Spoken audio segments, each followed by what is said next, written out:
Inilah channel Ucok Stiker Wawancara. Bismillahirrahmanirrahim. Assalamualaikum warahmatullahi wabarakatuh. Alhamdulillah, alhamdulillahilhamdan mannan alladzi la turam. Alhamdulillahirabbil alamin wa bihi nasta'in ala kulli umuri dunya waddin. Asyhadu an la ilaha illallah wahdahu la syarika lah wa asyhadu anna sayyidina Muhammadan abduhu wa rasuluhu alladzi la ilaha illallah. Allahumma shalli wa sallim wa barik ala sayyidina Muhammadin sayyidil mursalin wa ala alihi wa sahbihi wa sallam.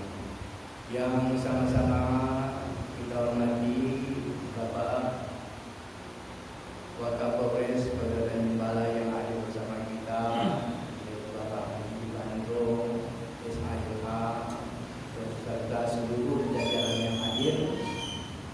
Alhamdulillah, beliau ini sering tiap subuh berjamaah bersama DMI juga, bersama yang lain-lain juga, sama Pemko, ada lain.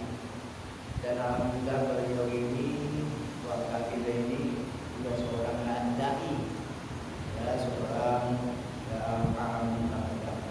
Dan bersyukur mudah-mudahan membawa keberkahan bagi kita khususnya ini. Kemudian yang saya hormati Bapak Ketua BKM dan seluruh pengurus jajaran yang hadir pagi ini, ibu-ibu, bapak-bapak, kawan-kawan kami dari DMI yang ada juga, Pak Sofian di sini juga pengurus DMI, ya. Kemudian hadir Pak Sofi, Pak Safi, ada sekjen kita, Pak Heri, ada juga bendahara saya Pak Jerry Watan, ada Pak Jomino, dan seluruh bapak-bapak, anak-anakku, jamaah, putra putri, abah remaja putra putri, seluruh jemaah yang berbahagia. Alhamdulillah kita sehat, kita kuat. Kelapangan waktu diberi Allah kepada kita dapat sholat subuh berjamaah. Hati kita tergerak berjamaah, hati kita kuat untuk melaksanakan berjamaah subuh. Banyaknya kadang-kadang orang mendengar azan tapi tak mau dia datang. Betapa ruginya. Padahal dikatakan sholatul fajri raka'atain min sholatul fajri khairun min ad-dunya wa ma fiha. 2 rakaat sholat subuh itu lebih baik daripada dunia dan apapun isinya. Nah, beruntung kita ini, beruntung kita dapat ke masjid berjamaah. Man shalla sholatul subhi wa huwa fi jama'atin wa huwa fi zimmatillah ta'ala. Siapa yang sholat subuh berjamaah itu ditanggung, dijamin Allah. Dia itu tidak dalam jaminan Allah. Jangan diganggu. Kalau diganggu Allah marah. Jadi kita ini sudah dijaga Allah. Makanya siapa yang mati kebetulan tapi dia sholat subuh berjamaah, dia itu mati husnul khatimah. Memang yang lain-lain pun husnul khatimah, tapi sebagai satu jaminan yang sudah dipastikan dia husnul khatimah kalau dia subuh sholat berjamaah, sholat subuh berjamaah. Banyak fadilah sholat subuh berjamaah ini. Memang sholat lain pun banyak fadilahnya, tapi luar biasa sholat subuh. Sholat subuh ini disaksikan oleh masyarakat malaikat. Karena sholat subuh ini dan sholat asar, kedua malaikat itu bergantian, satu datang, satu naik melaporkan. Asar begitu juga, oplosan lagi kira-kira begitu. Bertemunya waktu subuh, waktu asar. Jadi dasar mereka. Dan satu-satu lagi didoakan oleh Nabi. Kata Nabi, ya Allah, Allahumma barik li ummati fi bukuriha. Ya Allah, berkahi umatku yang bangun subuh dan melaksanakan sholat subuh berjamaah. Makanya kalau mau cari keberkahan hidup, bangun subuh. Ini tidak bangun jam 10 malam mencari radio kifayah ke jam 10 siang pagi. Kalau bayang mencari radio kifayah bangun jam 10, jam 9. Coba bangun. Sedangkan yang bukan Islam itu pernah berkata, jangan sampai rezeki dipatok air. Kan begitu kan? Jadi kita bangun subuh ini suatu nikmat dari Allah. Kita syukuri, ya kita syukuri. Kita masih kuat, masih berdaya. Alhamdulillah kami ini dari Dewan Masjid Indonesia, ya, DMI. Jadi kalau pusat punya Pak Muhammad Yusuf Kala, mantan Wapres. Sekarang masih beliau. Tingkat provinsi ada Pak Ilham Sregar, tingkat kota kami inilah. Kecamatan dulu dan jalan dulu. Apa tugas DMI? Mengapa Pak DMI ini sama-sama Kapolres selalu bersama-sama? DMI tugasnya sama tugas BKM, sama tugas kita. BKM itu adalah bagian daripada Dewan Masjid. Seluruh anggota BKM itu adalah anggota Dewan Masjid. Apa tugasnya? Cuma satu saja tugas kita, Pak BKM. Apa itu? Memakmurkan masjid. Kalau makmur masjid ini berhasillah BKM, berhasillah DMI. Memakmurkan masjid. Memakmurkan masjid itu apa? Banyak orang berjamaah, banyak orang menggunakan masjid, banyak orang di masjid itu berkegiatan, itu makmur. Tapi kalau masjidnya kosong, ada ada. Tengok jam 11 berkunci, jam 12 bakal berbuka. Ajanlah waktu seorang, dia ajan, dia pula imam. Apa ada lagi dia? Itu tak makmur. Ada juga masjid yang tak ada ajan, nak diberdosain sekarang. Fardu kifayah itu didirikan melaksanakannya salah satunya sholat berjamaah. Ya. Kalau tak ada berbunyi ajan ini, tak ada berjamaah, semua kampung apa yang berhala tadi? Kampung apa? TB, TB apa? TB apa ni? Apa dulu itu semua? Bapak itu kita diajar berjamaah. Yang muda-muda ajan. Banyak suara anak muda-muda. Buat kasih juga ajan. Begitulah estafet itu. Kami ini berapa lama lagi kan? Kita ini berapa lama lagi? Bakal mudah-mudahan ya. Masjid tak ada anak-anak itu tak makmur. Masjid itu banyak anak-anak, tapi jangan anak-anak itu diusir. Anak-anak itu ditertibkan. Barisan bapak-bapak di muka, barisan anak-anak di tengah, barisan ibu-ibu di belakang, begitu pas rumah. Bolehlah anak-anak di samping, tak apa. Tertibkan, ya.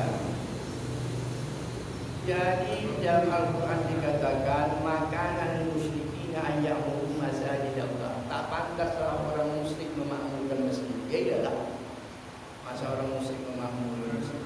Tak pantas. Dia yang menyumbang, tak pantas.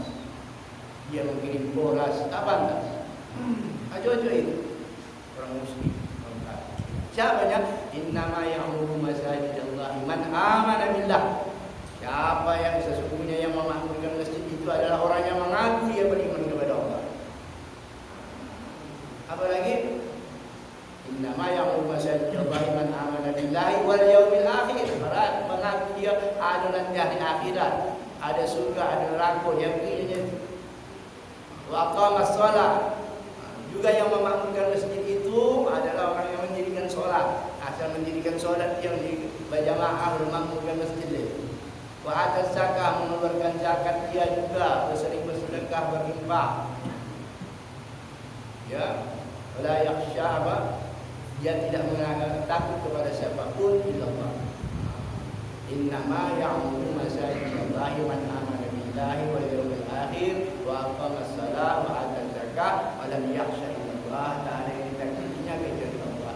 Fa'asa ulaika ayyakunu minal muhtadin. Semoga mereka inilah orang yang termasuk mendapat hidayah Allah. Jadi bapak-bapak pengurus BKM ini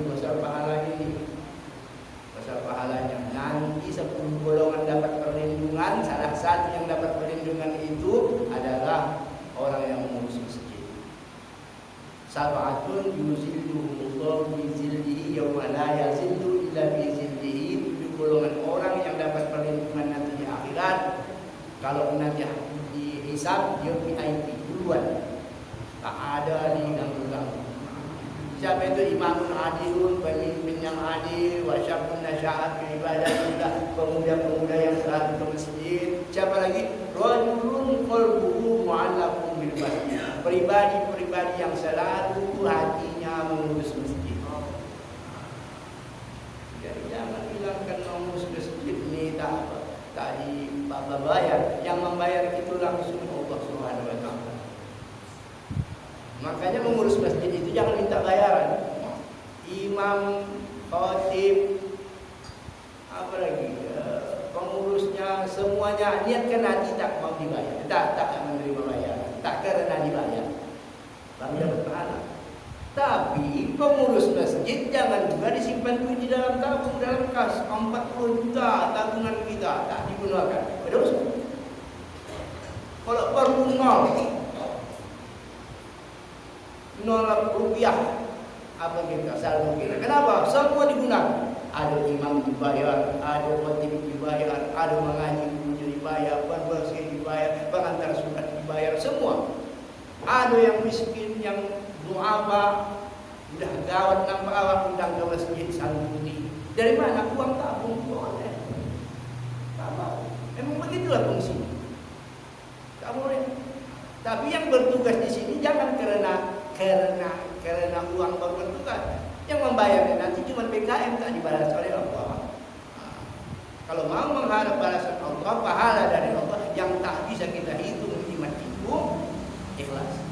Tapi di samping keikhlasan itu, petugas PKM tidak boleh membiarkan orang begitu saja tanpa diberi santunan kalau memang ada uangnya. Kalau tidak ya betul. Makanya kita semua berinfak. Jadi memakmurkan masjid ini boleh dengan tenaga, bila dia ikut mengurus masjid, boleh dengan pikiran. Ya, tenaga tak kuat tapi pikirannya begini bikin kamu, mantap. Masing-masing ya. Atau dia mungkin pikiran tidak apa kebutuhan kamu, mari datang ke rumah. Nak duit, kasih. Ini memakmurkan masjid. Ada pula tak begitu. Apa pun tak bisa dikasih. Cuma tiap subuh dia dah datang. Tiap azan dia lah hadir. Itu orang tu mau makmurkan masjid. Yang dibilang apa-apa tak bisa bapak sumpah. Apa? Dia datang ke masjid tu sudah memakmurkan masjid. Jadi begitu kita masing-masing. Omak-omak juga begitu. Apa yang bisa? Oh, di sana ada buka bersama sumbang. Entah sepiring kolak, sepiring apa. Sumbang. Jadi bikin kegiatan banyak. Apakah berbuka bersama, apakah sholat subuh diundang semua, kita sarapan bersama, apakah kita bikin pula ada pengajian biasanya rutin sebulan sekali kita bikin akbar. Jadi masing-masing buat kegiatan karena apa?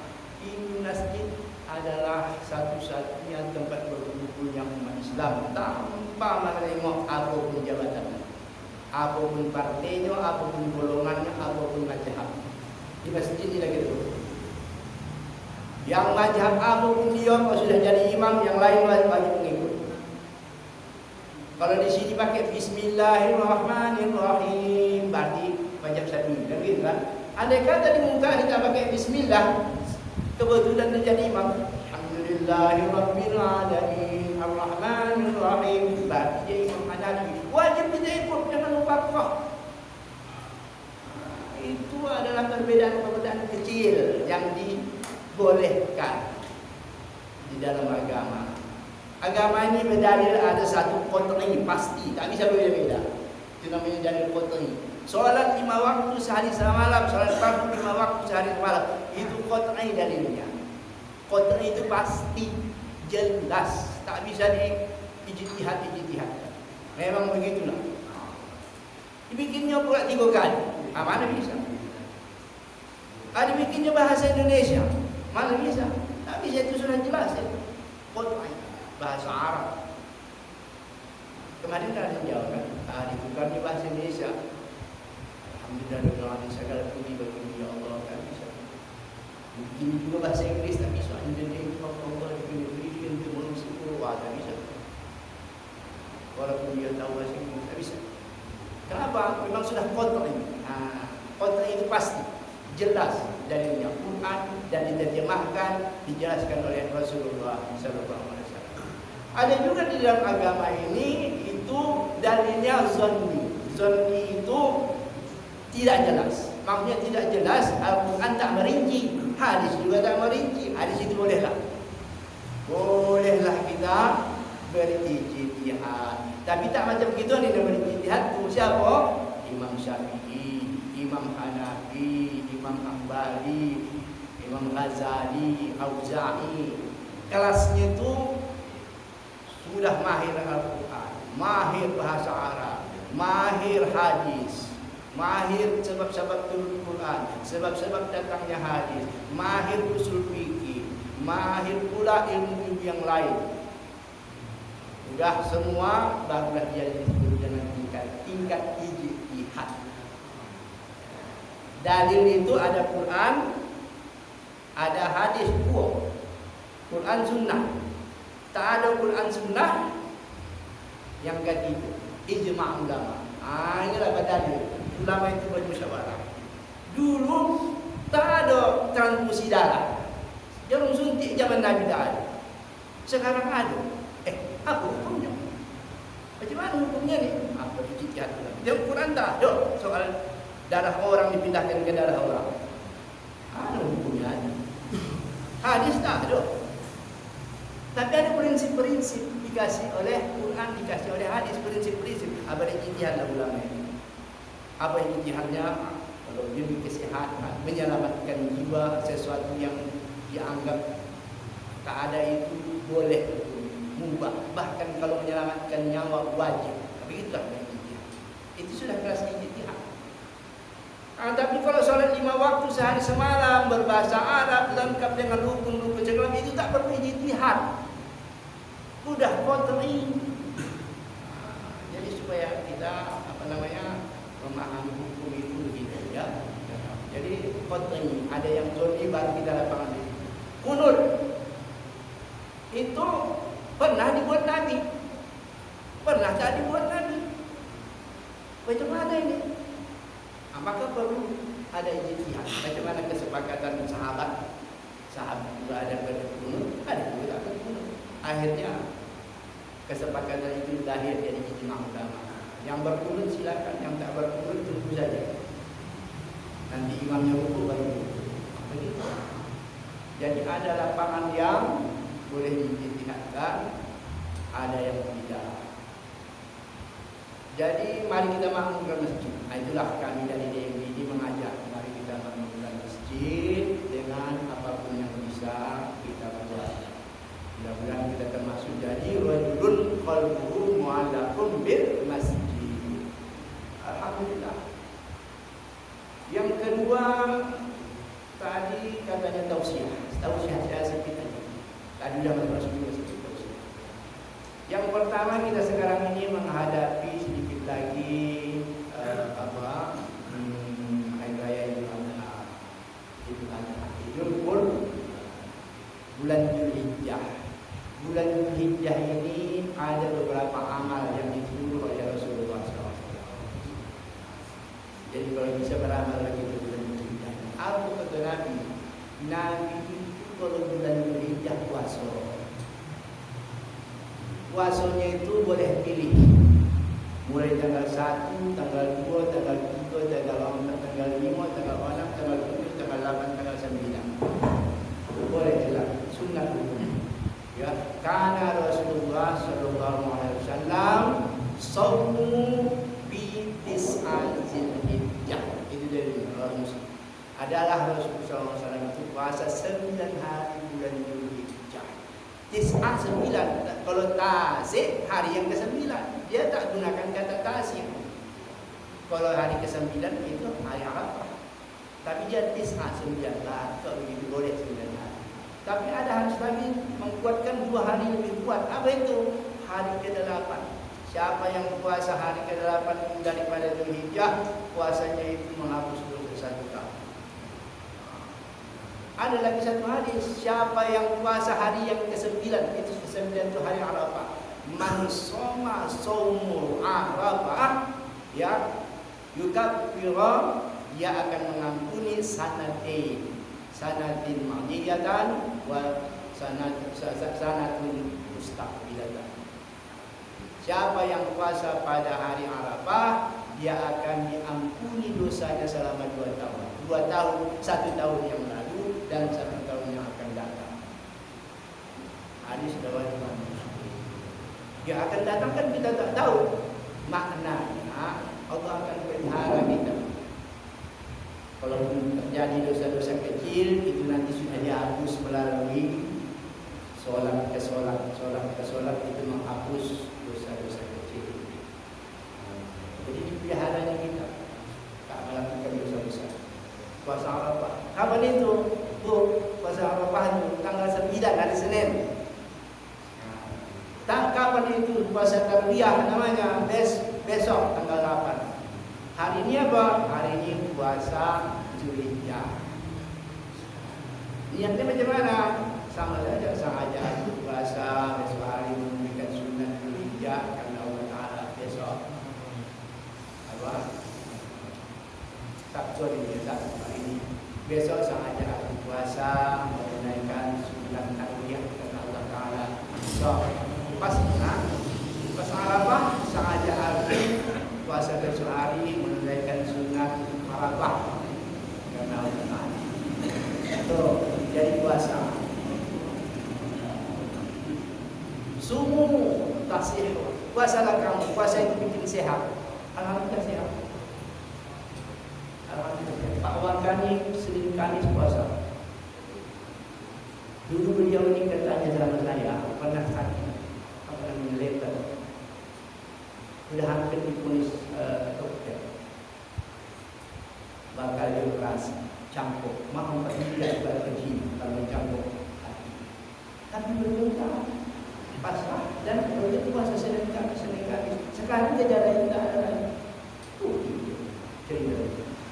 Tak ada puasa Senin Kamis. Disuruh tak siapa. Puasa lakam, puasa itu lihat. Kalau rumah saya 2 tahun makan bersihkan malu, mau berasa murah. Maka asal dimakan itu jangan makan. Tapi menunjuk hati. Maka dia sikap begitu bahasa. Awal saya tak berlaku 2 tahun. Rupanya dia tergerak puasa Senin Kamis. Alhamdulillah sekarang tak pernah makan obat. Sudah 2 tahun. Jadi betul-betul puasa itu membuat sehat. Ya. Yang kedua, bulan Dzulhijjah ini adalah satu-satunya bulan kita mengerjakan haji. Ya sekarang tadi dah cerita Pak Waka, semuanya tak boleh masuk kecuali yang ada di Arab Saudi. Ini corona ini kita menyikapinya memang ada. Cuma berikhtiar, pakai masker, jaga jarak. Cuma juga jangan berlebihan sehingga ketakutan, khawatir, juga lupa Tuhan. Iman harus dibetulkan. Apa itu? Allahu yuhyi wa yumiit. Yang mematikan dan menghidupkan itu adalah Allah.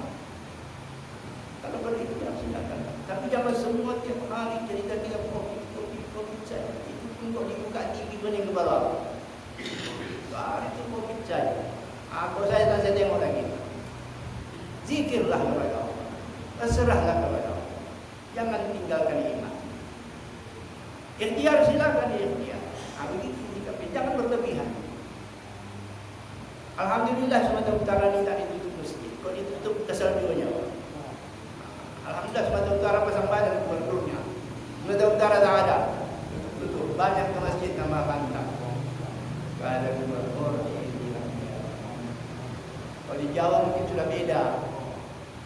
Tiap hari ada saja yang sakit. Akhirnya mereka bikin lockdown. Mudah-mudahan tak sampai. Ya andai kata pun seperti itu, apa mau kita bilang? Ini kalau negara ini tak ada pemerintah yang mengurus, usul kita. Pak polisi ini kalau tak ada, bawa gawat kita. Ada orang muka lain segala macam, bawa kantor polisi, maaf Pak polisi sudah bubar. Apa negara lain kan? Tak bisa. Tugas Pak polisinya kita dukung. Kita dukung. Kenapa kita dukung? Karena sebagian dari tugas Pak polisi ini itu adalah bagian tugas umat Islam. Di dalam Al-Quran dikatakan, wa takum minkum ummatun yad'una ilal khair wa ya'muruna bil ma'ruf wa yanhauna 'anil munkar. Ada segolongan di antara kamu itu yang bertindak menyeru kepada kebaikan dan mencegah kepada keburukan. Tugas siapa yang paling apa? Menyeru kebaikan bolehlah ustaz segala macam menyeru kebaikan. Pak polisi juga dari menyeru. Wa yanhauna 'anil munkar, mencegah kepada kemungkaran. Sama para ustaz-ustaz. Tidak ada orang berjudi, berhenti kamu. Jangan para orang tak. Tapi kau polisi, kalau tak ada begitu, ada berjudi di jalan itu, dah lari semua. Kenapa? Dia punya kekuatan yang dilindungi undang-undang, menangkap orang yang salah, menangkap orang yang jahat. Ada undang-undang melindungi, kalau ustaz tidak. Jadi malah berlebih tugas ustaz ini dan tugas polisi ini. Amar ma'ruf nahi munkar, dan amar ma'ruf nahi munkar itu Islami disuruh dalam agama. Ayat yang mengatakan kuntum ummatun khairul ummah, kamu adalah sebaik-baik ummah. Apa syaratnya? Ta'muruna bil ma'ruf wa tanhauna 'anil munkar wa tu'minuna billah. 3 syarat. Kamu adalah sebaik-baik umat, tapi apa? Ta'muruna bil ma'ruf. Harus memerintahkan, membuat kebaikan, wa tanhauna 'anil munkar, mencegah kepada kemungkaran, wa tu'minuna billah, dan beriman kepada Allah. Jadi tadi tak mulu di ma'ruf itu tugas siapa? Tugas dai dan juga tugas Pak polisi. Jadi Pak polisi tugasnya sangat Islami saudara. Kalau ada yang nyeleneh-nyeleneh itu hukumlah. Tak mungkin itu. Kalau instansi niatnya, tugasnya, role-nya itu adalah amal ma'ruf nahi munkar. Mari kita menyeru anak kita jangan terlibat dalam masalah narkoba, kejahatan, lalu lintas dan sebagainya, karena itu semua adalah mengganggu kehidupan masyarakat. Saya kira inilah tausiah dari saya. Pertama, mari kita laksanakan ibadah kepada Allah yang sebaiknya. Yang kedua, tadi ada mengerjakan haji, cuma sekarang ini ada kendala. Jadi kalau mau pahala haji dapat, laksanakan sholat subuh berjamaah, terus berzikir seperti kita ini, berzikir ataupun zikirnya subhanallah, nanti sholat 2 rakaat. Sholat 2 rakaat apakah sholat subuh atau sholat duha, pahalanya itu seperti pahala mengerjakan haji. Dan siapa yang bilang bersyukur? Man shalla sholat al-fajri bi jama'atin tsumma qa'ada wa dzakarallaha katsira. Siapa yang salat subuh berjamaah kemudian dia duduk di tempat duduknya dan terus berzikir hatta yadrul syamsi, sampai terbit matahari, tsumma kemudian dia salat rakaat ini, dia salat 2 rakaat, lahu kal hajjah wal umrah tamatin. Baginya adalah pahala seperti pahala mengerjakan haji dan umrah sempurna hajinya, sempurna umrah. Siapa itu? Salat subuh berjamaah, sesudah salat subuh berjamaah jangan pulang, berzikir terus sampai terbit matahari. Udah terbit matahari, salat sunat 2 rakaat. Usalli sunat al-syuruq. Kalau jam sunat syuruq namanya, jam-jam setengah 7 sampai jam 7 salat syuruq. Nanti kalau dah jam 8 ke atas sholat duha. Rakaat ini lillahi ta'ala. Assalamualaikum pulang. Dah dapat pahala seperti haji dan umrah. Yang sayang Allah sama kita. Tak mampu kita ke sana, dapat kita juga pahala haji dan umrah. Ya. Sholat subuh berjamaah, berzikir. Anda masuk juga taklim ini berzikir. Nanti sholat, mau sholatnya di sini, mau sholatnya di rumah, terserah. Ya, sholat sunat 2 rakaat. Kalau terlalu pagi namanya sholat sunat subuh. Kalau sudah hangat nanti matahari ini, namanya sholat duha. Dapatlah pahalanya seperti pahala mengerjakan haji. Dan saya kira inilah yang dapat saya berikan. Terima kasih atas segala perhatian dan mohon maaf atas segala kekurangan. Bismillahirrahmanirrahim. Alhamdulillahirabbil alamin wassalatu wassalamu ala asyrofil anbiya'i wal mursalin wa ala alihi wa sahbihi wa sallam ajma'in. Allahumma zidna ilman nafi'an wa rizqan halalan tayyiban mubarakan fihi. Allahumma ighfir lana dhunubana wa liwalidina wa limu'allimina wa li'asatidina bi rahmatika ya arhamar rahimin. Allahumma faqihna fid din wa 'allimna at-ta'wil. Allahumma faqihna fid din wa 'allimna at-ta'wil. Allahumma faqihna fid din wa 'allimna at-ta'wil. Allahumma ij'al jam'ana jam'an marhuma wa taqabbal min ma'abi dafatul ma'suma wa hdina ya Allah siratal mustaqim.